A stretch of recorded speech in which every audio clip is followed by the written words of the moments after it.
A very good afternoon to all of you. I'm Ankita from NASSCOM. I hope all of you are doing well and learning something new to utilize this time at home. Today's topic is very much in resonance with the prevailing time rather than testing time. We all are going through a challenging phase, but still how to build resilience, how to search for a positive impact and look for opportunities at this hour. To share more insights on this, I have with me Subinder Khurana, Chief Architect, StoryProcess, and also a mentor, contributor to many of NASSCOM products initiatives like the Tech Club and the Skill Development Pillar, which organizes these great webinars. Before I hand over to him, please ask questions. Subinder will cater to most of them and during his session. Please do not forget to leave your feedback to help me better my future sessions. Welcome, Subinder, and over to you. Thank you, Ankita. I think we're seeing the future here. Okay, so we've heard a lot about how these are unprecedented times, and these are really difficult times, and how to survive in these times. But you know what? These are not really that unprecedented after all. We've had bad economic situations before. We've had disruptions before. What's different about this time is it's kind of both coming together. We're going through an economic recession, as well as a deep disruption in how we work, how we do business, all coming in the span of a very short time. Right? I'm going to start this session with a little quiz. So Ankita, can I request you to post the question number 1? So I'm going to ask, the question is really, how many of the pharma companies, and I'm sure all of you know, the big 5, Facebook, Amazon, Apple, Google, Microsoft, the pharma. The question is, how many of those started, or faced a recession within a few months of starting, right? Started during a recession or faced a recession within a few months of starting, right? And since I'm asking this question, the answer is not 0, and the answer is not all 5. So how many? 1, 2, 3, 4. Would love to hear. I'm launching the first question. Okay. A for 1, B for 2, 3, C for 3, D for 4.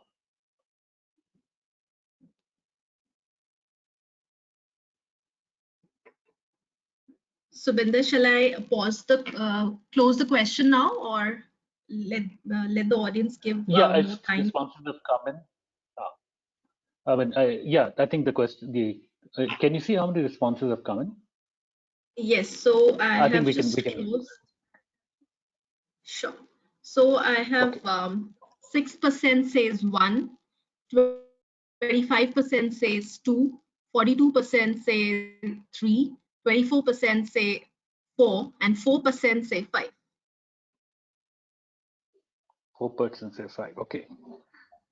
So guys, I'm gonna answer this question, but only at the end of the session.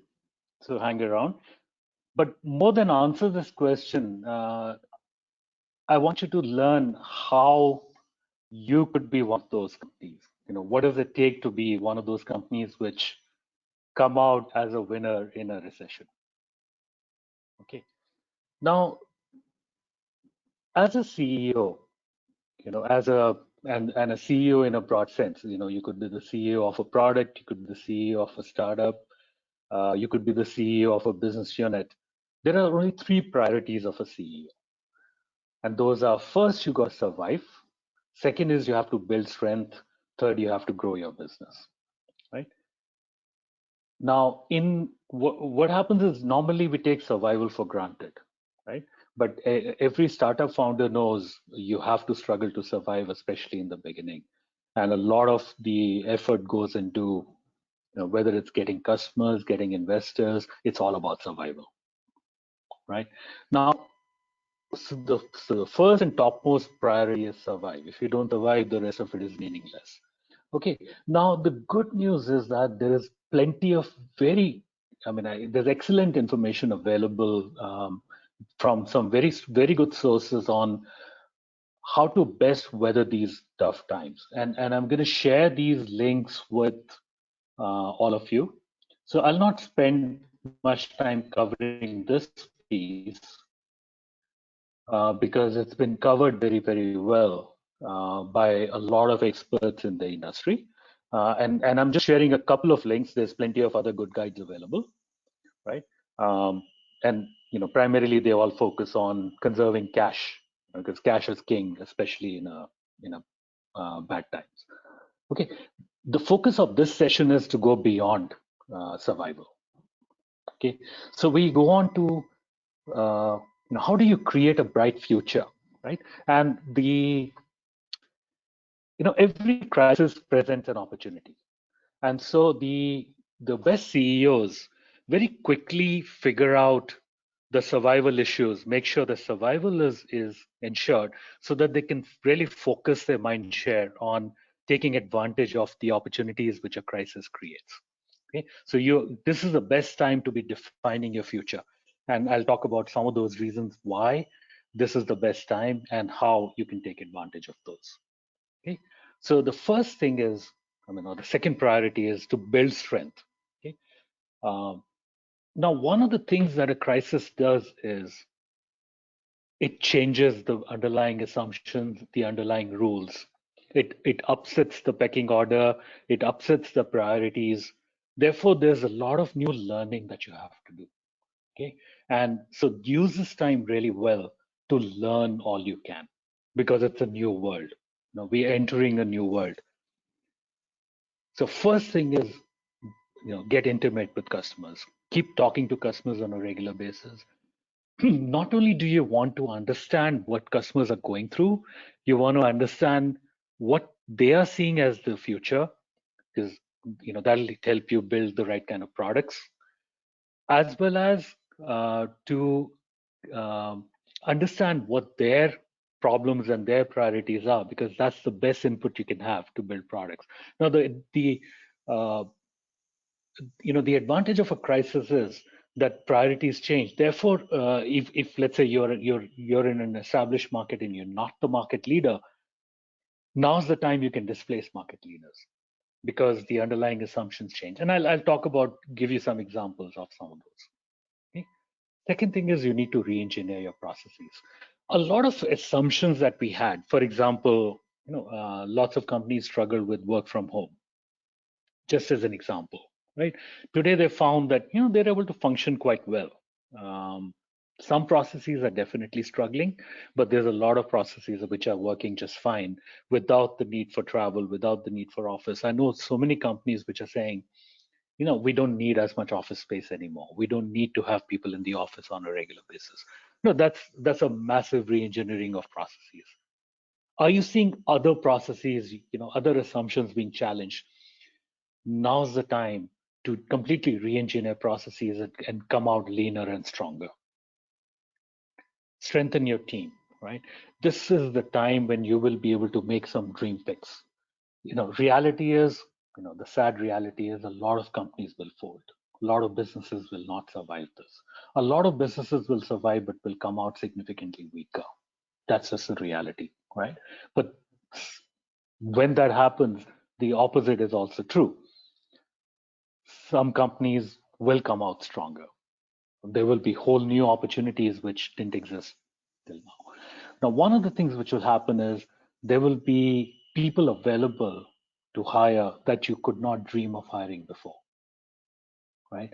This is a time to be on the lookout for great people. Maybe too soon to start, hiring. Let the situation clarify a little first, but this is the time to start identifying talent that was out of reach for you before.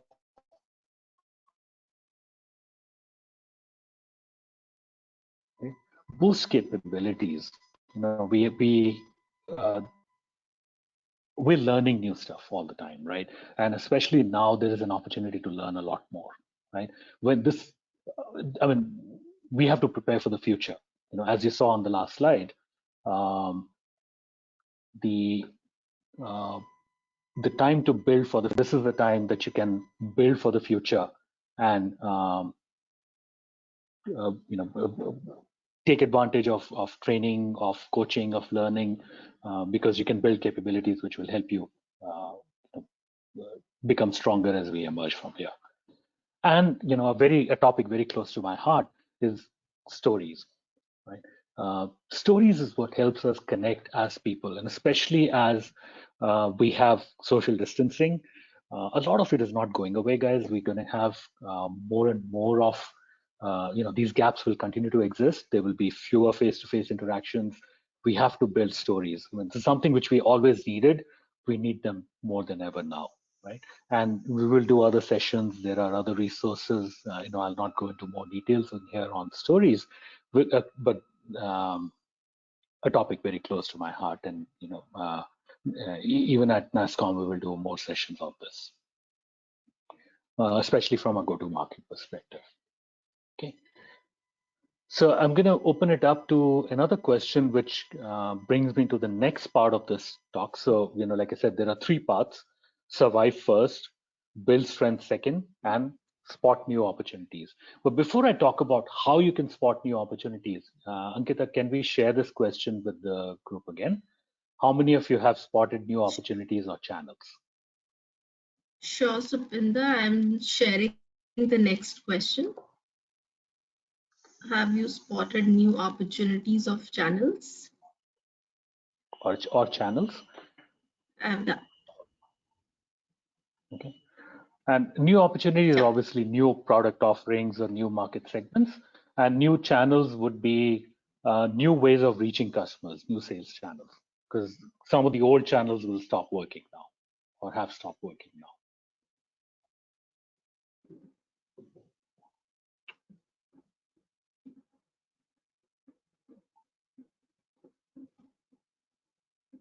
So now I'm closing the poll. Great, thanks. So Let's I'm share the sharing. result. Yeah. Can you see that, Subinder? No, I can't. Please read it out. All right. So I'll just speak. 33% neither, 32% new opportunities, 14% new sales channels, and 20% says both. Okay, that's excellent. So a lot of you are seeing new opportunities and trying new things, which is fantastic. And one request I'll have is, please do share. Share with Ankita. Share in the comments on what new opportunities or what new channels that you are trying, and we can share with the others as well. We'll publish the best answers. Right? Because we all need to learn from each other. Okay, now let me give you a perspective now on,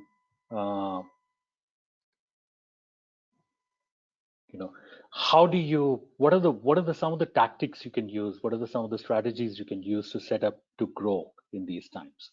Okay, and somebody very smart said, right, never waste a good crisis, right? A crisis is a terrible thing to waste, because a crisis crisis upsets the existing pecking order, upsets the existing rules, which means by definition there will be new opportunities which we never saw before. And so the first category, I mean, there are three categories of areas where you can look. First one is new opportunities, so such as things which can be done with automation where people used to do them before, right? So I work with Omnivore, which is a specialist venture fund in agrotech. We're seeing a lot of opportunities in automation, right? Because our supply chains, the food supply chains, are so critical, and as we want fewer human hands touching everything, there's more room for automation, more pressure for automation. Even areas where we were seeing resistance before on automation, we're seeing opportunities now, right up to the grocery store and deliveries. The whole supply chain. I'm sure this is happening in every industry. Remote working, I talked about earlier. And the best thing will be new priorities of your customers. What will happen is, as you talk to your customers on a regular basis, you will find that they are changing their own priorities, which are driven by their pressures. And the best way to create new products is to solve problems that your customers just started facing, right? So new opportunities, and I'll give you an excellent example of this. Second one is new touch points. Now, traditional sales touch points are we're not doing trade shows anymore, right? So a lot of companies which relied on trade shows to meet customers, to generate leads, suddenly find that they have to think of new ways. A lot of companies which had field sales are suddenly finding that not only are those field sales forces sitting idle, going forward there's pressures. So it's not a matter of let's get over this. It's a matter of it's a couple of months. No, it's something where we have a long-term reset. Long-term, we will see fewer salespeople, more travel restrictions, fewer meetings, as companies don't allow more visitors or unvetted visitors. And what I foresee is other channels, especially videos, really picking up. So now's the time for you to be thinking about more videos, investing in videos, and you'll find that actually those are far more effective. And the example I like to give is, we all know the power of face-to-face, but when you watch a movie, right, we've taken the face-to-face out completely, right? It's a canned message being projected on a screen. Have you all seen have you all been touched by a movie, right? What made that movie powerful, right? It was the storytelling, it was the emotions. It was not about taking canned messages and putting them in a video. So I see a lot of people make this mistake when they create videos.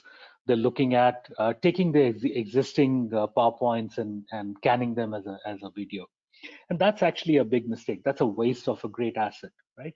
You have to think differently.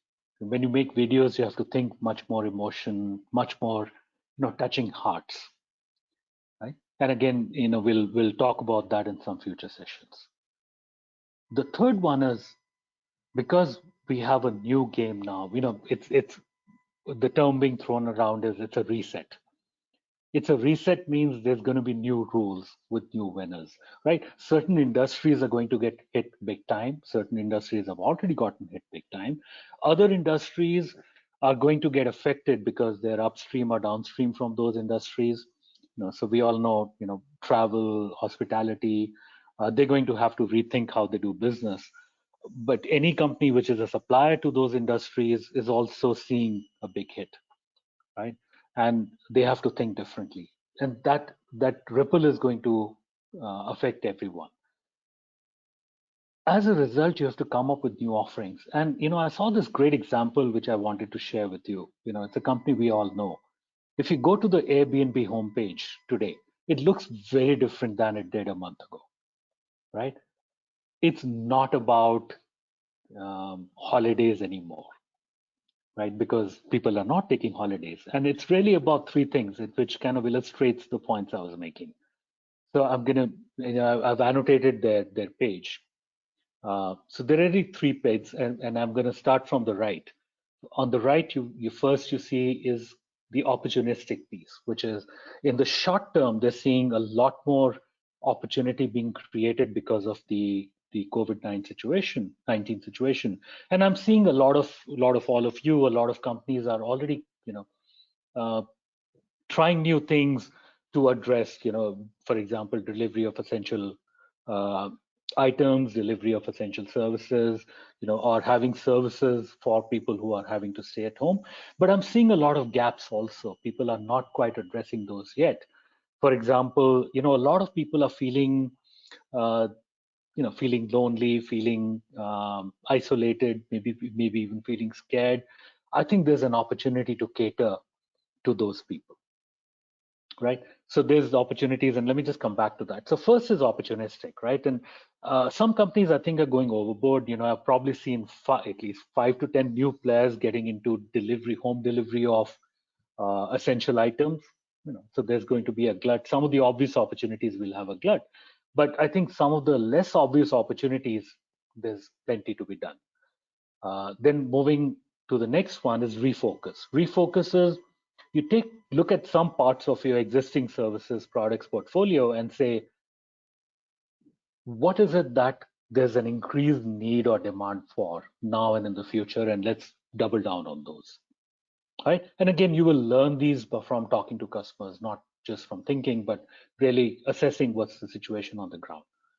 And the third and the most interesting one is you will think of new opportunities which have not been identified yet, and you have to experiment, right? So Airbnb, which was all about travel and all about sharing homes and experiences, saying, can we do that online?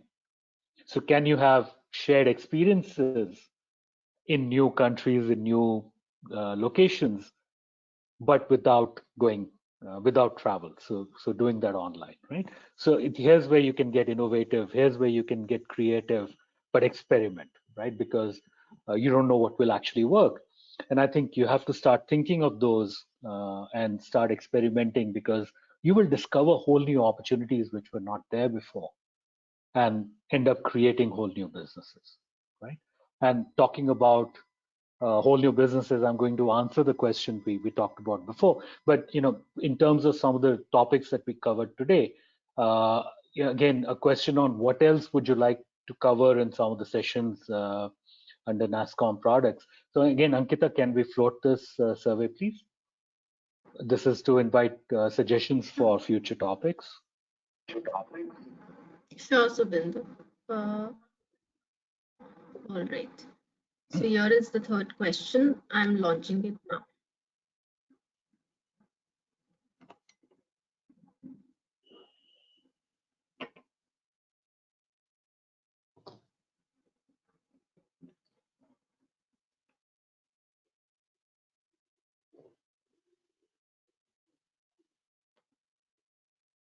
So now I'm closing this question to get our answers, to get the responses. Okay. So yeah, 39% say building customer intimacy, 14% say videos that touch hearts, 43% say product storytelling, 4% are going ahead with other topics, suggest, and 0% none of them. Okay, great. So we'd love to hear your suggestions. Please mail in your questions, mail in your suggestions, and we will be doing more sessions. I think we've already planned one on customer intimacy, which is about empathetic listening, right? So Ankita, maybe at the end of it, you can briefly talk about that session. We'll hold that next. Right now, coming back to the question I asked in the beginning. How many of the Pharma companies faced a recession within 0 to 18 months of founding? And the correct answer is 3, right? So 42% of you got it, which is fantastic. But if you think about it, it's quite surprising, right? Facebook was founded right in the middle of a recession, 2008 recession. Google was founded right before the dot-com crash. So a lot of companies, so Google was founded in, I think 98 or 99 is, and it faced the dot-com crash happened, the big crash happened when everybody said, this is doomsday, all companies need to fold. Google was just starting out, right? In fact, our own Naukri.com was founded around the same time, right? And it's become one of the biggest players in the Indian industry. And Microsoft, way back when, Microsoft was started, and within a few months of starting, or within a year of starting, there was a global recession, right? And today, again, Microsoft is such a force. So 3 out of 5 ain't bad, right? That's the majority. So it doesn't mean that you have to have a recession to start a company, right? And so, but what it really says is, that there is no good time or bad time. There are good businesses and bad businesses. There are good products and bad products, but there is no good time or bad time, right? And the second thing it says is that a good crisis can actually create whole new opportunities, right? And we see that every night, right? So some of you, I mean, like I was enjoying this with my kids the other night. We went out and saw stars that I had not seen since I was a child myself, right? And some of the stars shine brightest when it's dark outside. Okay? So these are dark times, and I'm hoping some stars will emerge from this conversation and from other sessions. Okay? With that, I'll open it up to questions.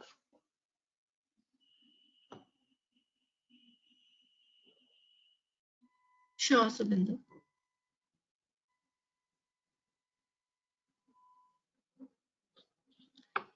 So the first question is by Gaurav. He's asking, we transform classic blogs into an online community where all stakeholders can now engage two-way. All marketers, those were apprehensive of building communities on their website, are now coming back to us. So Okay, so what is the question?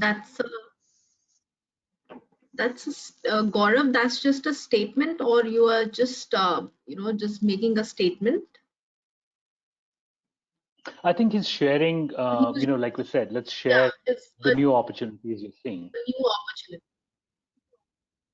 Right. All right. Audience, please, So this is any excellent, more right? questions? Yeah. The other question is Subinder by Sarvanan. He's asking advice for B2C ad-based model startups in the current circumstances. Like, what is the advice for them?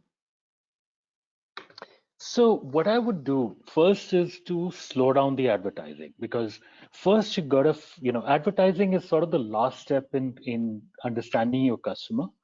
So what you have to understand, an ad is really giving a message to a certain target customer depending on their own, their own needs and priorities, and addressing a special emotional need. In these times, there's a reset, which means the essential needs of those customers are going through a redefinition, right? So what they were looking to buy earlier is not the same. What they were looking to spend money on earlier is not the same.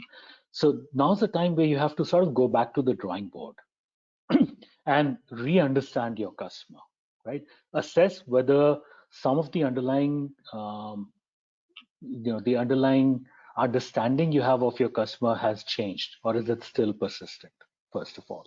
Second thing is you have to understand if it's a timing issue, right? Maybe now's not the time for your particular product offering, right? And in some cases we're finding, some companies I'm working with are finding actually, they're seeing increased demand right now.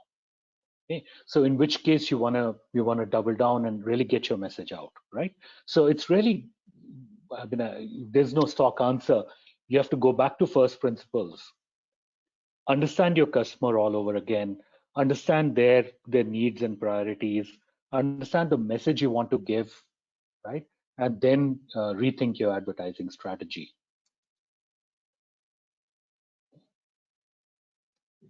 And like I said, you might actually find that this is the best time. Question.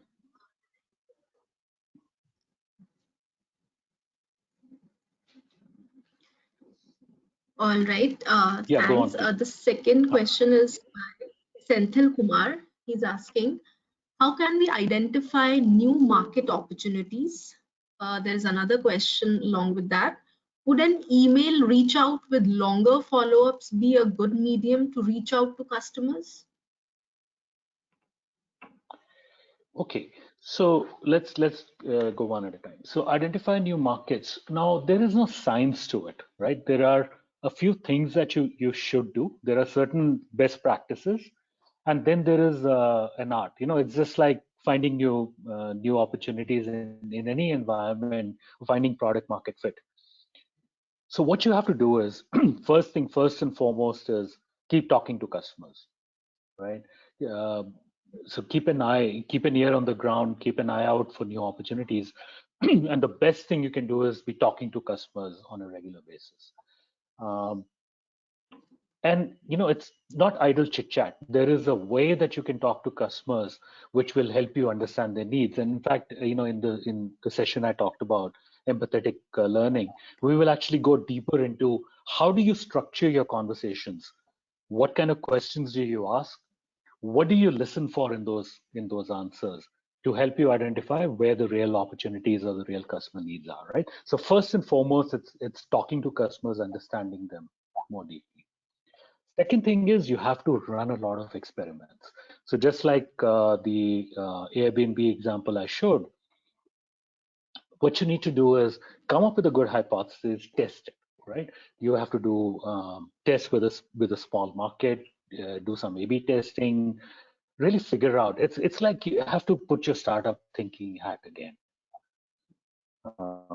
because in a crisis, everybody becomes a startup. Okay, it's just that some have more resources than others, some have maybe a better access to customers than others, but everybody is a startup in crisis, and that's why it's such a great thing. Okay, so it's really those two. Keep an ear on the ground, listen to customers, go deeper, understand their world very well. And second part is you need to run a lot of experiments. Try out different things and see what works. Do A/B testing, and then scale up whatever's working. Okay? That's how you identify new markets. And some of the opportunities will come from outside of your existing customer base. So it's really, just like in any new product, you have to look for, discover where the opportunities could be. It's really you have to scan the environment, talk to a lot of people, and see what comes out. Okay.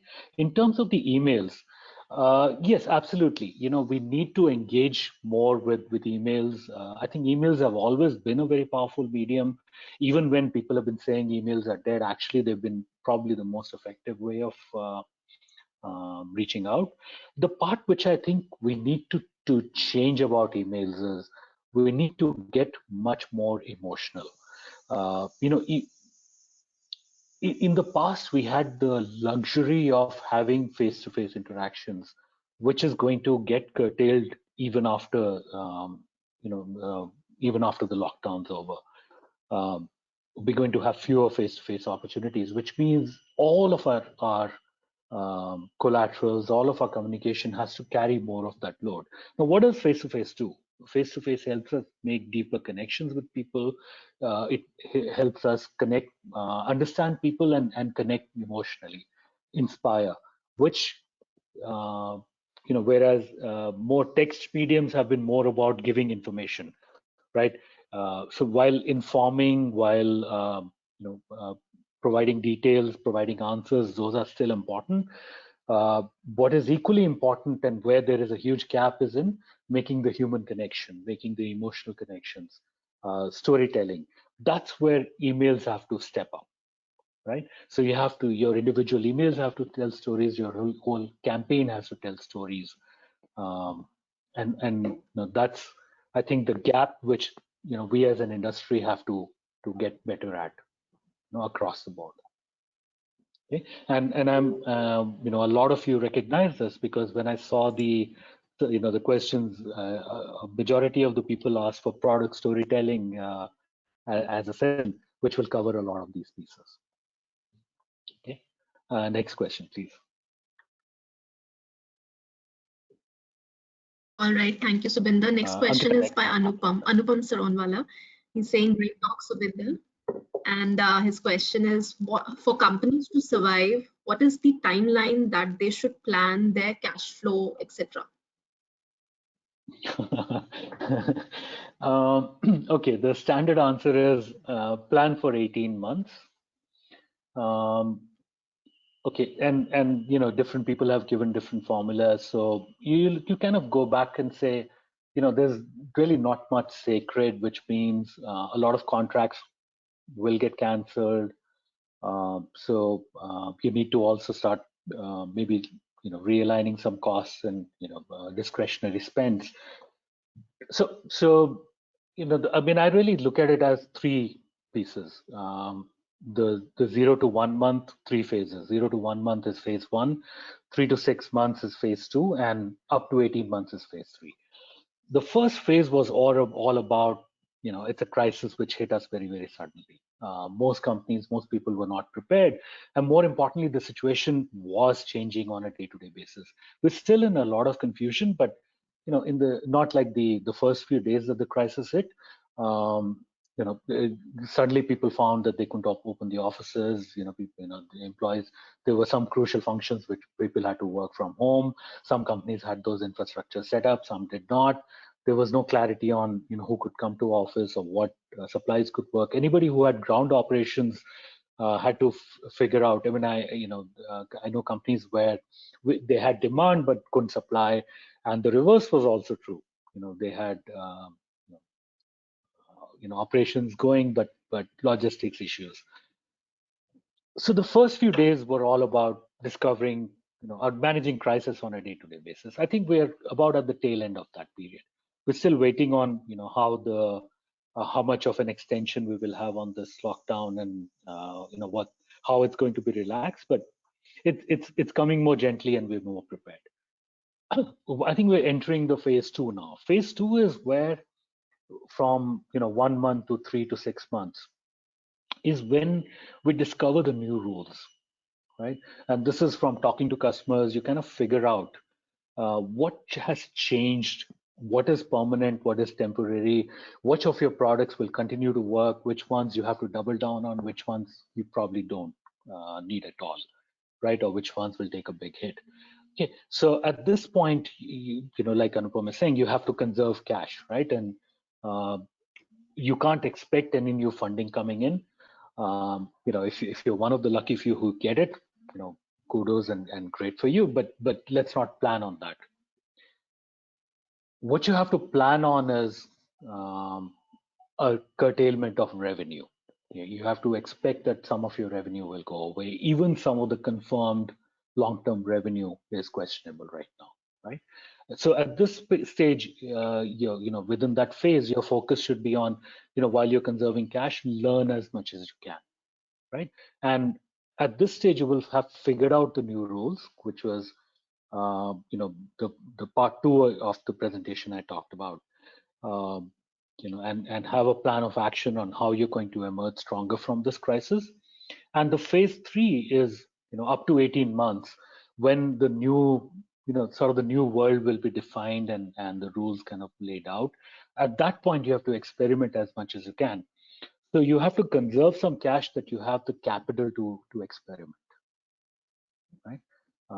So it's a two-pronged answer. One prong is that you need to, of course, conserve your cash as much as possible to make sure you survive through this crisis, and that's an 18-month window. Second thing is you need to create some capital to experiment, because any successful experiments could, shape the future of your company completely differently, and that's what some of the companies we talked about earlier did. That they emerged stronger from the crisis and became the defining forces of the world we live in today. Okay. Next question, please. All right. Thank you, Subinder, for this answer. The next question is by Manish. He's saying, business retention is becoming difficult. And the second question, what to do with the benched resources, fire, furlough? That's a tough question. So for the first one, yes, business retention is going to be you have to expect a certain amount of business will fall off. At the same time, fight to retain most of it. And interestingly, in some of the companies I'm involved with, we've actually seen business grow. Of course, a lot of companies have also seen business suffer. In some cases, we've actually seen business grow as well, right? And these are the companies who either were at the right place, right time, or they, proactively went down, talked to customers, addressed some of the concerns, were nimble enough to do it. So first thing is you have to take strong action immediately, and deeply start talking to customers and helping them through the crisis proactively. So one great CEO actually went and proactively offered the customers some moratorium. They said, you're not using our licenses. We know that your people are not using our licenses. So any company who's not using our licenses through this period, we're going to give you a rebate. Right? It was a great gesture because it's a great place to build relationships, and you're sort of helping others through their crisis, making friends. Right? The best friends are there when times are tough. So that's the first thing I would do. While you're planning for the worst, get intimate with customers, and then you just have to start, trying to spot new opportunities, whether they're opportunistic. So there are some short-term opportunities which will come out, or they could be longer-term opportunities because of the realignment of how the world works. Right?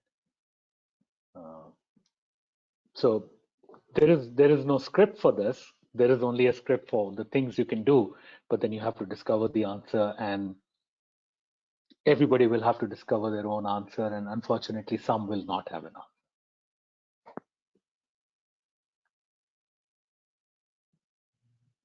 Next. Okay. Shall I move on to the next question? Actually, let me just add one comment here, as I'm thinking out. So, what Gaurav had said earlier, that, they've changed from blogs to community. So there are always hidden opportunities, So one thing, as especially for those of you who are entrepreneurs, an entrepreneur, if anything, an entrepreneur is an eternal optimist, right? So you have to keep trying, you have to not give up, and you have to look for that hidden opportunity inside that crisis. Yes, Ankita, let's move on, please. Sure. Thanks, Subinder. Bharat has a question for you. What could be the ways to build leads in B2B in this current scenario? Okay. So it's all about empathy and emotional connection, right? See, thing is, okay, here's an assumption, and I think it's a very well-founded assumption. My assumption is that you already have good products, you already have expertise, you already know your customers and your markets, right? There's going to be some new discovery because some of the customers' own world, some of their own priorities would have changed. You need to learn those. But more importantly, you have to start building empathetic connections, right? It's really about going beneath the surface, right? Now, traditional method of B2B leads has been, especially if you're doing large ticket B2B leads, it's about, trade shows or, other means of lead generation. And then a lot of the sales have been more personal, more face to face. We're going to see a hit on both of them, right? Trade shows which have already stopped, and we're not going to have those same days coming back. A lot of trade shows, even when they happen, will be like this event. They will be virtual, they'll be online. So you have to have other channels, and I think videos is going to be the way to go. I'm actually, wherever I'm involved, we are doubling down on videos, but not plain old videos, and which brings me to the second part. We have to really build the human quotient of everything we do, the empathy, the emotion, the human connect. And so videos is a very powerful channel. A good movie can touch you inside, right? Good movie can make people cry. We've seen that with good videos as well, right? So why can't your product videos, why can't your sales videos do the same thing? And if they do that, you might find that they're actually more powerful. They're actually more powerful at making that connection than having an in-person meeting, right? Which I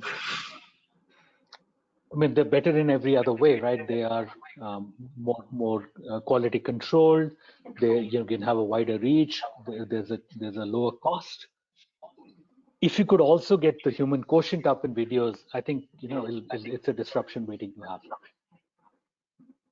Right? So B2B sales is probably one of those industries which will get disrupted from this crisis. We will see some amazing new winners, new products, new technologies, new ways of working emerge from this crisis. right? And I don't know what exactly those will be, but the bet I will make is they will leverage video heavily, and they will figure out how to make that human connection. They will figure out how to do the storytelling much more in that channel, in that medium. Next question, please. Sure. Tushar is asking, how are the expectations of the companies in the IT domain changing from their employees, seeing the present outbreak of COVID-19?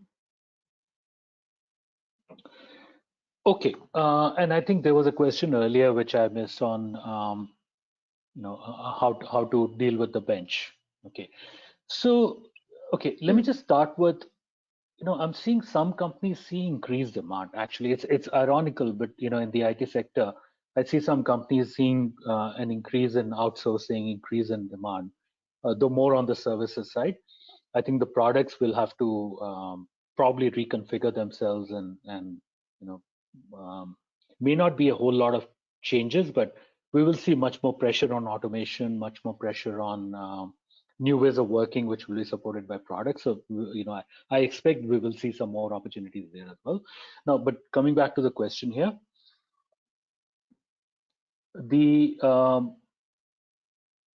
so for the employees, sorry, Ankita, could you repeat that question, please? What specifically? One was about how to deal with the workforces. The second was deal with the bench and? Sure. Just a second. Tushar question is, sorry. Yeah.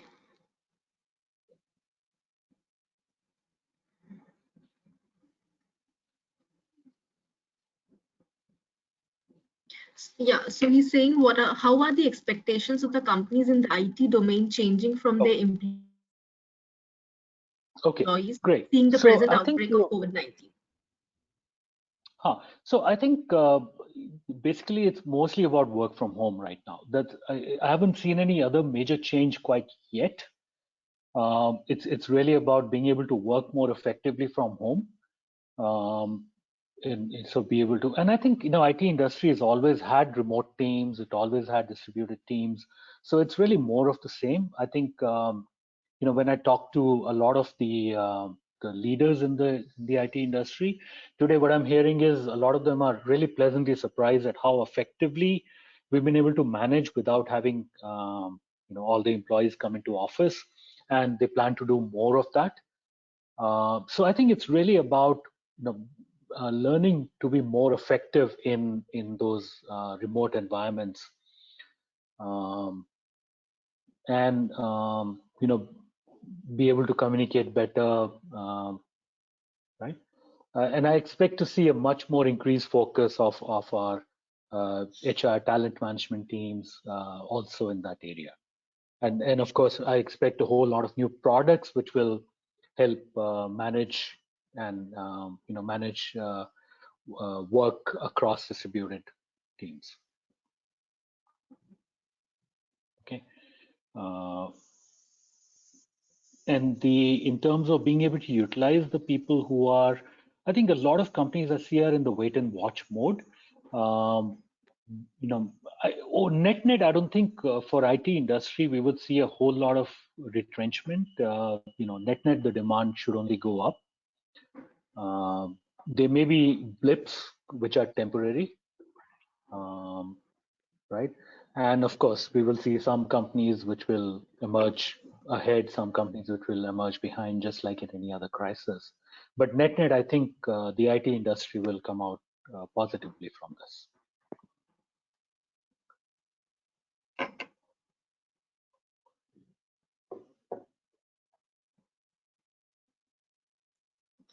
Shall I move on to the next question?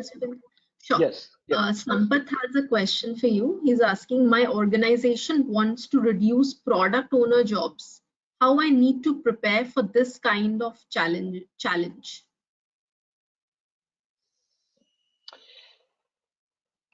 Okay, I think that's a very contextual question. So they want to reduce it because maybe they had too many product owners, or they want to, it's not clear because if anything, when product owners are more needed than ever, right? So I think that's a very contextual question. There's more context here than I'm seeing. Okay, so maybe we can take this offline, or if we have time, that Sure. I can get more details from someone on this. Let's hold it, and maybe Sure, Sampath, we can take this offline. Sure.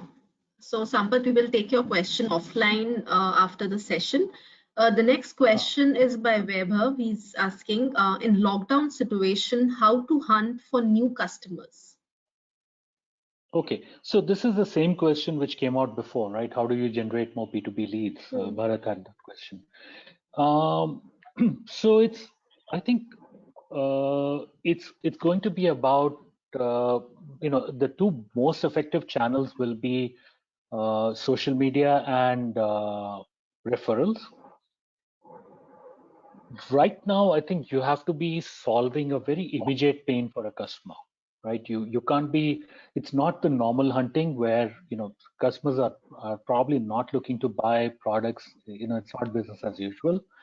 So it's really if there is a pressing need because of the crisis, here and now problem, which means your message has to be out there. Customers will probably discover you because they have a burning need, or they will be referred by others in the same space, right? But otherwise, I think you have to start doing your campaigns, immediately or in the next month or two. I think you have to start increasing your campaigns again.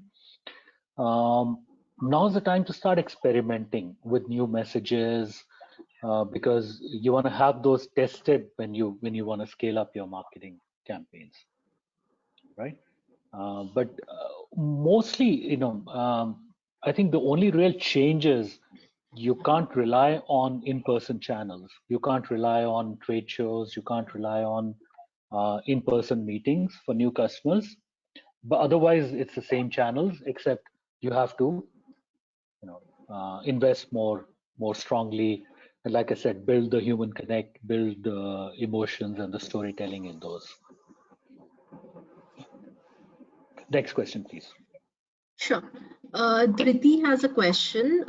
To identify a new opportunity or scope, do we directly interact with the decision maker in the current scenario, or should we start with the basic team members? So, get as close to the real decision maker as possible, because they will only they will understand the real need, right?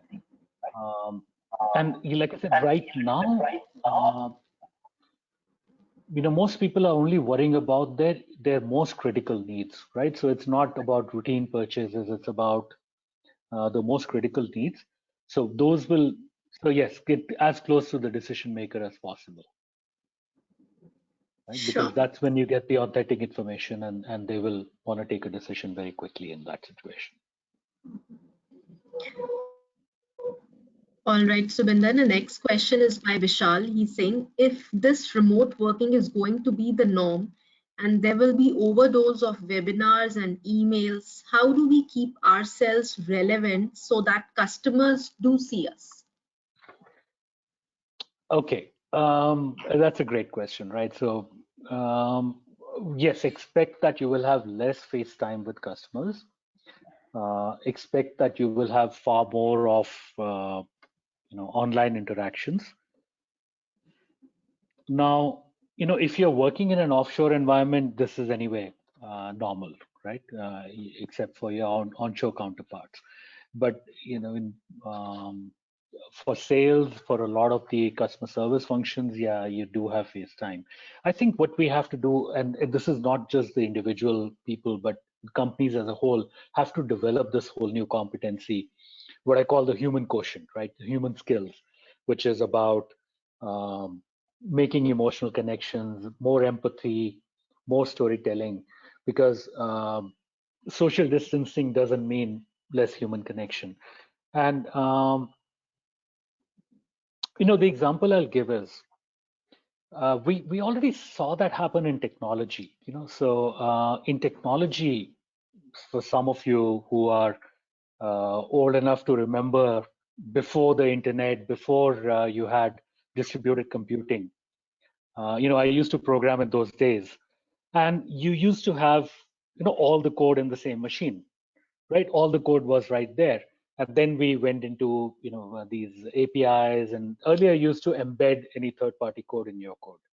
Then it became you had APIs, and then we went to remote APIs, and now we have REST and other protocols, and you have secure channels, sockets, and so on. We're going to see the same evolution in human connects. Today we are working in the age of the 80s in human touch. We expect to be in the same room. We expect to be able to shake hands with somebody to make a human connection. We have to learn how to make that human connection remotely. So just like software had to learn to make trusted connections remotely, that needed protocols, that needed, when you make a remote connection, a lot of the time, a lot of the cycles are spent just establishing context and trust, right? You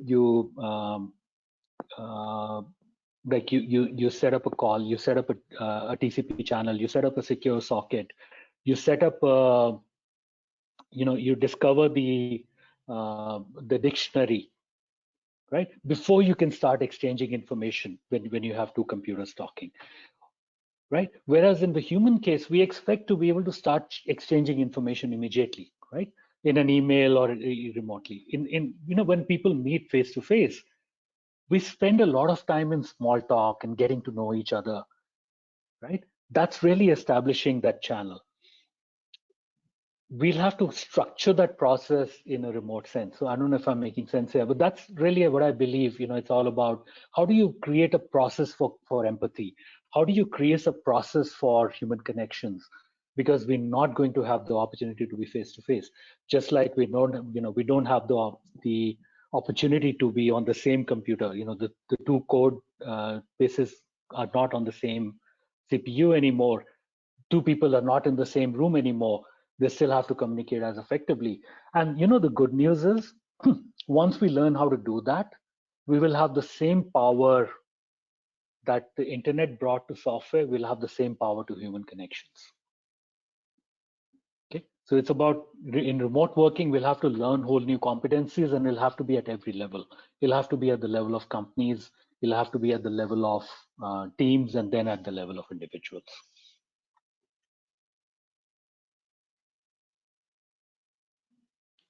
Next question, please. All right. Okay, the question is it better to extend the trial periods for a SaaS product, which typically runs on a freemium model? As we know, quick conversations are very unlikely. And if yes, can we look at pricing new solutions a little higher to compensate for this extended free trial? Okay, so actually, I think there's a more basic question that we need to answer first, right? So in some cases, it might make sense to extend free trials, but really, I mean, if you were giving sufficient trial time before, why would you? What would you achieve by extending it? It's not, if the customer can learn enough about the product today in the trial time you give, why would a higher trial time, what would that change, right? So really the change is not there. The change has to be in, is the customer prioritizing your product, right? So what could change is the amount of time that the customer is spending on your product during the trial period, so that they understand enough to be able to make a go no go decision, right? So we have to change that factor. We have to change the priority of your solution to the customer so that they do devote enough time to the evaluation. Fixing the trial period will not affect that, right? So it's really, you have to go back to the drawing board in terms of understanding the real need you have to solve, and go back to, are you solving the need that you were addressing? Is that still relevant? The messaging that you're giving, is that still relevant? And if both are still true, or you correct those, right, then how can you give them comfort, right? And if for that reason you have to change the trial configuration, please do so. But don't do it just as a tactic, because it's like it's like trying to solve a problem you haven't understood well, right?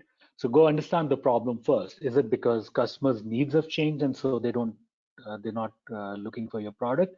Is it that the messaging needs to change, or is it that they're just not prioritizing your product anymore and it's bad timing, right? Which of those? Fix that, then address the trial issue.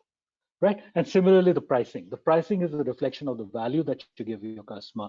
And of course, if you're giving a higher value, yes, please do charge higher, right? But only first, only after you've established the value. Next question, please. All right, there are many more questions, but keeping the time, I was just looking at the clock and it is 3:30. So we are going to end the session now, Subinder. But I would suggest all the audience, you can connect with him, with Subinder on his LinkedIn. Plus, I can also share the other remaining questions with him and he can answer offline and we can reshare it with you. Plus, in the beginning, what Subinder was saying that there is another session which is coming on 22nd of April, that is empathetic listening, touching hearts, not hands, at the same time from 2:30 to 3:30. And I'm sharing the registration link through the chat. Just look at your chat box. I've just sent to you. So you can again log in and listen to him. And this, again, very much relevant topic to this prevailing situation. So, Subinder, thank you so much for your time and efforts and giving this great presentation, plus answering so many questions, which were probably, people were waiting to, get few answers. Thank you, Ankita, and thank you, everyone. And I'd be happy to keep in touch and answer more questions. I know we couldn't get around to a lot of them.